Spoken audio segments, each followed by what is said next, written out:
नमस्कार मित्र आणि मैत्रिणींनो, श्री स्वामी समर्थ, जय जय स्वामी समर्थ, श्री स्वामी समर्थ।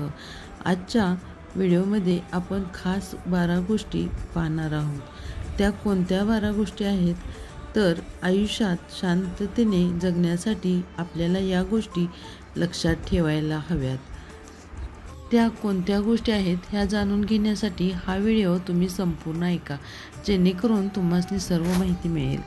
आणि तुम्ही या चॅनलवरती नवीन असाल तर बेल आयकॉनची घंटी दाबा, जेणेकरून जे व्हिडिओ आम्ही पाठवेन ते सर्वात आधी तुमच्यापर्यंत पोहोचतील। चला तर मग या चॅनेलला पटकन सबस्क्राईब करा। आजच्या या व्हिडिओमध्ये मी तुम्हाला 12 मुद्दे सांगणार आहे जे तुम्हाला समजून घ्यायला हवेत। तुमचं आयुष्य शांततेत, समाधानात आणि कुठल्याही टेन्शनमध्ये न जाण्यासाठी या 12 गोष्टी तुम्हाला समजून घ्यायच्या आहेत। या गोष्टी तुम्हाला समजून घेतल्यानंतर तुम्ही कितीही त्रास देण्याचा, मनस्ताप देण्याचा प्रयत्न केला तरी त्याचा तुमच्यावरही कोणताही परिणाम होणार नाही। तुम्ही कुठल्याही प्रसंगात आणि कुठल्याही क्षणात स्थिर, शांत आणि संयमी राहू शकाल। या 12 गोष्टी तुम्हाला तुमच्या आयुष्यात टेन्शन फ्री आणि शांततेत जगायला शिकवतील। चला तर मग पाहूया कोणत्या 12 गोष्टी आहेत। क्रमांक 1, जीवनाच्या प्रवासात सगळे सोडून जाणार आहेत, त्यामुळे संकटे जगायला शिकूया। आणि माणूस कसा घाबरत असेल तर तो म्हणजे एकटेपणाला। माणूस हा फक्त शरीराने एकटा नसतो, तर तो मनाने देखील एकटा असू शकतो।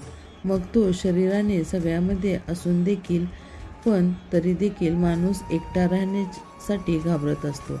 म्हणून माणूस नेहमी कोणाचा तरी आधार शोधत असतो आणि मग पुढे चालून आपल्याला याच आधाराची सवय लागते।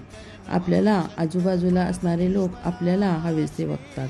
आपल्याशी कसेही वागले तरी आपण त्यांची सवय झाल्यामुळे आपण त्यांच्यापासून दूर जायला घाबरतो। कुठल्याही नात्यामध्ये कितीही कटुता आली तरी, आपलं कोणाशीही जमत नसेल तरी देखील आपण त्यांच्यासोबत असतो, सोबत राहतो। पण त्या व्यक्तीला आपण आपल्या आयुष्यातून कायम दूर कधीच करत नाही। याचं कारण म्हणजे माणूस एकटा राहायला घाबरतो। पण नेमके याच गोष्टीची भीती तुम्हाला दूर केली तर एकटं राहायला शिकाल तर तुम्हाला कोणीतरी व्यक्ती घेऊन दुखवून जाणार नाही। तुमच्या आयुष्यात तुमच्या आजूबाजूला माणसे असतील तर चांगलीच गोष्ट आहे। तुम्ही लोकांच्या सहवासात असाल ही चांगली गोष्ट आहे। पण ज्यावेळी लोक आयुष्यातून कायमचा दूर कधीही करत नाही, याचं कारण म्हणजे माणूस एकटा राहायला घाबरतो। पण नक्की या गोष्टीची भीती तुम्हाला दूर केली, एकटा राहायला शिकाल तर तुम्हाला कोणीही व्यक्ती येऊन दुखवून जाणार नाही। तुमच्या आयुष्यात तुमच्या आजूबाजूला माणसे असतील तर चांगली गोष्ट आहे। तुम्ही तुमच्या सहवासात असाल ही चांगली गोष्ट आहे। पण ज्या वेळेस लोक आपल्यापासून दूर जातात, आपल्याला सोडून जातात, मग त्याची कारणे काही का असेना, त्यावेळेस आपण दुःखी होतो, एकटे पडतो आणि तो एकटेपणा आपल्याला असह्य होतो, कारण त्या माणसांची सवय झालेली असते। आणि आजच्या काळामध्ये आपल्याला आयुष्यात माणसे येतात जातात, त्यांची कामे झाली की ते आपल्याला सोडून निघून जातात। मग अशा वेळेस आपल्या आयुष्यातून दूर निघून गेलेल्या व्यक्तीमुळे आपल्याला नैराश्य येते, ज्यामुळे आजच्या काळामध्ये आपण डिप्रेशन असे म्हणतो। आपल्या मनावरती झालेल्या बुद्धीवर या गोष्टींचा परिणाम होतो की कोणीतरी आपल्याला सोडून गेले आहे। मग आपण एकटे पडतो। डिप्रेशनमध्ये याचा आपल्या मनावरती देखील परिणाम होतो। कुठल्याच गोष्टी मनात न लागणे, कायम उदास राहणे, सहज आयुष्याबद्दल नकारात्मक भावना निर्माण होते। या सगळ्या गोष्टी व्हायला सुरुवात होते। या सगळ्या गोष्टी होऊ नयेत म्हणून एक पर्याय आपली मनाची सुरुवात म्हणजेच मनाची तयारी करायला हवी। आपल्या आयुष्यात येणाऱ्या व्यक्तींपासून आपल्याला एक ना एक दिवस जायचे आहे हे आपण निश्चित ठरवायला हवे। आपल्याला आयुष्यातून आपल्याला सोडून निघून जाणार आहेत आणि कधी आपण एकटे राहणार आहोत हे देखील आपल्या मनाला आपण समजून सांगायला हवे. आपल्या मनाची तशी पूर्वतयारी केली तर आपण कधीही डिप्रेशनमध्ये जाणार नाही. याउलट लोक खरे चेहरे आपल्याला दिसतील. आपण एकटे झाल्यानंतर आपण आणखी मनमोकळेपणाने आपले आयुष्य जगू शकतो. आपल्या रोजच्या जगण्यामध्ये, वागण्यामध्ये, बोलण्यावर कोणाचेही नियंत्रण असणार नाही. कोणाचेही सल्ले आपण ऐकायचे नाहीत. आपल्याला जे पटेल ते आपण करायचे आहे. ते आपण मनमोकळेपणाने करू शकतो. कारण आपण लोकांच्या संगतीमध्ये राहिलो की आपल्याला लोकांकडून अपेक्षा ठेवणे सुरू होते आणि लोकांच्या देखील आपल्याकडून अपेक्षा सुरू होतात. मग ही अपेक्षा पूर्ण करण्याच्या नादात एकमेकांची मने दुखवली जातात, नाती दुरावली जातात, नात्यामध्ये अबोला येतो. याउलट तुमच्या आयुष्यात येणाऱ्या व्यक्तींचे स्वागत केले पाहिजे. पण जर काही काळानंतर त्या व्यक्ती तुमच्या आयुष्यातून तुम्हाला एकटे सोडून जाणार असतील, अशा वेळेस तुम्ही तुमच्या या निर्णयाचे स्वागत देखील करायला हवे. आपल्याला आयुष्यामधून जाणाऱ्या लोकांचा दोष देण्यापेक्षा मनाची तयारी असलेली बरी. यामुळे आपण कधीच एकटे पडणार नाही. आपल्या मनाची अशी तयारी ठेवावी की आपण कधी ना कधी एकटे राहणार आहोत. लोक त्यांच्या स्वभावानुसार आणि काळानुसार वागणार आहेत. म्हणून आयुष्यात कधीही डिप्रेशन स्वीकार करायचे नाही. नैराश्य आयुष्य जगायचे नसेल तर आपण एकटे राहण्याची कला देखील शिकून घ्यायची आहे. पर्याय क्रमांक 2, कुठल्याही गोष्टीची, कुठल्याही व्यक्तीची काळजी करणे सोडून द्यावे. जेवढी तुम्ही जास्ती काळजी घेणार आहात तेवढी जास्त तणाव तुमच्या आयुष्यामध्ये वाढणार आहे. तुम्हाला काळजी करणे सोडलं पाहिजे की त्यांच्या आयुष्यात आनंदी राहणार आहे. एक गोष्ट तरी खरी आहे, तुम्ही ज्या गोष्टीमुळे किंवा ज्या व्यक्तीमुळे जितकी जास्त काळजी करता त्या गोष्टी तितक्या अवघड होतात. तुमच्या काळजीने काही गोष्टी बदलत नाहीत किंवा काही गोष्टी घडत देखील नाहीत. त्याचं समाधान मिळत नाही. कारण काही गोष्टीवरती आपला कंट्रोल नसतो, व्यक्तीवर आपला कंट्रोल नसतो. आपण फक्त आपला स्वतःवर, आपल्या विचारामध्ये कंट्रोल ठेवू शकतो आणि एवढेच आपल्या आयुष्यात हातात असते. यामुळे तुमची काळजी करणे कोणाचाही प्रॉब्लेम सॉल्व्ह होऊ शकत नाही. उलट त्याची काळजी करणे तुम्हाला शारीरिक व्याधी होऊ शकतात किंवा जळू शकतात, आजार मागे लागू शकतात आणि जडलेल्या आजाराने बरं करण्यासाठी आपण पैसे घालवतो, दवाखान्याच्या मागे लागतो. या सगळ्या गोष्टी होण्यापेक्षा तुम्ही स्वतःला, मनाला समजावलं की आपल्या काळजी करण्यापेक्षा कोणाच्याही गोष्टी ठीक होणार नाहीत. ज्यामुळे सोबत जे घडायचे आहे ते घडत राहणार आहे. प्रत्येकाचे आयुष्य घडणाऱ्या घटनेच्या जबाबदारी तो स्वतः व्यक्ती घेऊ शकतो. इतरांची काळजी करणे, त्याची अडचण सोडवल्या जात नाहीत. प्रत्येक त्यांच्या कायमच्या अडचणी स्वतः सोडवाव्या लागतात, त्यातून मार्ग काढावे लागते.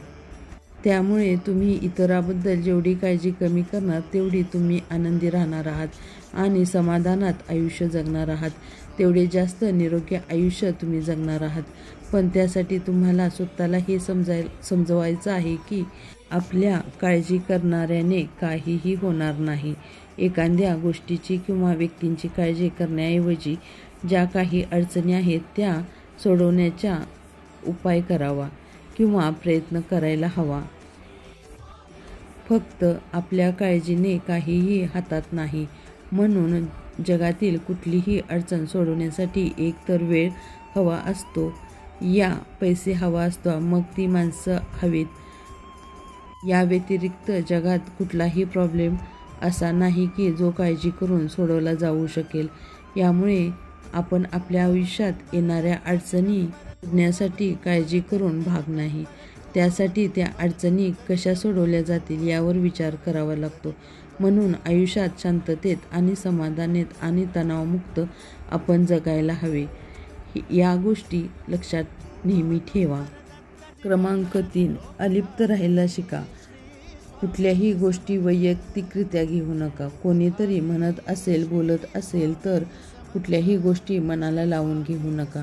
लोकांच्या मनात कायम राहते आणि लोक बोलत राहतात. आपण सगळ्या गोष्टीपासून अलिप्त राहायला शिकायचं आहे. जेवढं अलिप्त राहायला शिकणार तेवढे लोक तुमच्या बोलण्याचा त्रास तुम्हाला कमी होणार आहे आणि तुम्ही टेन्शन फ्री राहणार आहात. क्रमांक 4, समाधान. आनंद म्हणजे तुम्हाला जे हवे आहे ते मिळवणे नाही, तर त्याच्याकडे असलेल्या सर्वात गोष्टी समाधानी राहिली पाहिजे. आपल्याकडे ज्या गोष्टी आहेत त्यांचा आनंद आपण मानला पाहिजे. आयुष्यात कुठल्याच माणसाच्या सगळ्या इच्छा आकांक्षा पूर्ण होत नाहीत.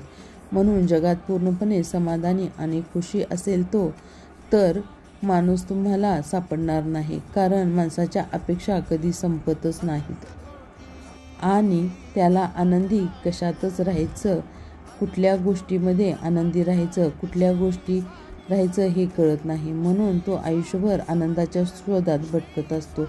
खरं तर एखाद्या गोष्टीचा आनंद मिळवण्यासाठी तुम्हाला तीच गोष्ट मिळवण्यासाठी तुम्ही धडपडत असता.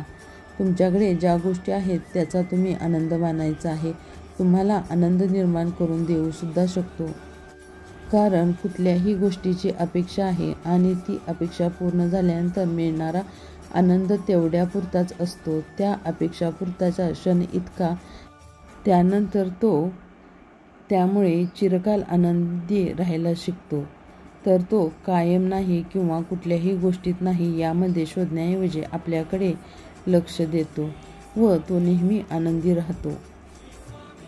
पर्याय क्रमांक 5, जिथून तुम्हाला काढल्या जात आहे तुमच्यासाठी नसतं हे लक्षात ठेवा.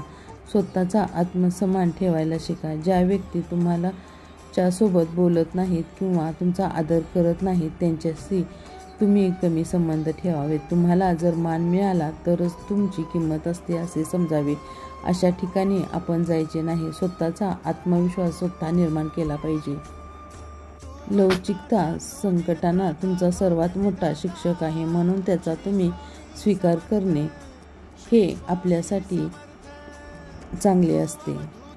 तुम्ही एका अनुभवातून शिकू शकता. अनुभव तुमचे संपत्तीपेक्षा कमी नाही. अनुभव हे खूप अनमोल आहेत. अनुभव जास्त महत्त्वाचे आहेत. तेव्हा तुमची संपत्ती कमी दिसते, निघूनही जाते, पण तुमचे अनमोल विचार आणि अनुभव घेतलेल्या हे नेहमी तुमच्या भोवतीच असतात. संपत्ती, मालमत्ता या सगळ्या भौतिक गोष्टी झाल्या त्या येत जात असतात. जशा माणूस श्रीमंत असतो किंवा गरिबीतून श्रीमंत होत असतो किंवा श्रीमंतीतून गरीब होत असतो, या सगळ्या प्रक्रियेमध्ये तुम्हाला जे अनुभव येतात तेव्हा मात्र आयुष्यभरासाठी ती तुमची शिदोरी असते. त्यामुळे गरीब तुम्हावर येताना दिसतात, अनुभव आणि श्रीमंतीतून पुन्हा गरीब वर जाताना दिसतात. हे तुम्ही अनुभव घेतले असतीलच. अनुभवाच्या जोरावरती तुम्ही तुमची परिस्थिती बदलू शकता. गेलेले सगळे काही परत मिळवू शकता, ते केवळ अनुभवाच्या जोरावर. म्हणून आयुष्यात भौतिक संपत्ती, मालमत्ता कमी असली तरी अनुभव मात्र चांगला असला तरी तुम्ही खचून जायचे नाही. पैसे गेले तरी अनुभवाने तुम्ही श्रीमंत आहे हे आपल्या मनाला पटवून द्यायचे आहे. ज्या माणसाच्या मनात करुणेचा भाव असतो तो माणूस आपले आयुष्य चांगले शांतपणे जगू शकतो, किंवा तो आतून मनाने शांत असतो आणि कुठल्याही संकटावरती तो उपाय शोधून काढतो आणि त्याला चांगलेच प्रयत्नसुद्धा येतात. याच जोरावरती काही परिणाम होतात, कारण ज्या माणसाच्या मनात दयाभाव असतो तो माणूस कोणाचाही द्वेष करू शकत नाही, आणि ज्या माणसाच्या मनात द्वेष नाही, मस्कर नाही, सोडण्याचा विचार करत नाही, तो माणूस आतून शांत असतो. अशा वेळेस आपण आपले मनसुद्धा राखून ठेवतो. खऱ्या अर्थाने आपण सुखी देखील होऊ शकतो. मित्रांनो, हा व्हिडिओ तुम्हाला कसा वाटला कमेंटमध्ये सांगा आणि जास्तीत जास्त लोकांपर्यंत शेअर करा, जेणेकरून त्यांनाही छान माहिती ऐकायला मिळेल. हा व्हिडिओ संपूर्ण ऐकल्याबद्दल मनापासून धन्यवाद.